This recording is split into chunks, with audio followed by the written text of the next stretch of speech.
দাঁড়িপাল্লা ভোট দেন, আপনারা কি কি কারণে সবের ভাগী হবেন? আপনাদের জন্য জান্নাত অবদান। যারা কোরআনের বিরুদ্ধে ভোট দিবে তারা গুণাগার হবে। মা বোনদের জন্য বিধবা ভাতা আছে, বয়স্ক ভাতা আছে, শিশু ভাতা আছে, মাতৃকারী ভাতা আছে, প্রতিবন্ধী ভাতা আছে। এগুলা কি আপনারা পান? এগুলো পান না। তারপরে জেলে কার্ড আছে, এগুলো পাওয়া যায় না। আমি আপনাদের কাছে অনুরোধ করব, তারা আসলে যা আছে সবগুলো খায় দুর্নীতি করতে করতে একদল দুর্নীতি করে শেষ, আরো দল বিগত দিনে দুর্নীতি করেছে, আবার দুর্নীতি করার জন্য রেডি আছে। আমি আপনাদের কাছে অনুরোধ, আপনারা সবাই আগামী দিনে আমরা আপনাদের সন্তান, আপনাদের ছেলে, আপনাদের বাইরে বলতেছি, আমাদের দ্বারা 1 টাকার দুর্নীতি হবে না, 1 টাকার অনিয়ম হবে না।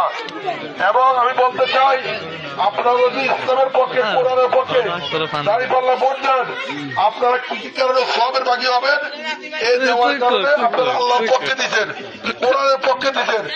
আপনাদের জন্য জান্নাত অবদান। যার আমি বলি, যারা কোরআনের বিরুদ্ধে ভোট দিবে তারা গুণাগার হবে। কারণ ওরা ভোট পাওয়ার পরে, নির্বাচিত হওয়ার পরে এরা টেন্ডারবাজি করবে, চাঁদাবাজি করবে এবং রাস্তার টাকা বাড়ি খাবে, বিভিন্ন প্রজেক্টের টাকা বাড়ি খাবে। এটা হলো তাদের কাজ।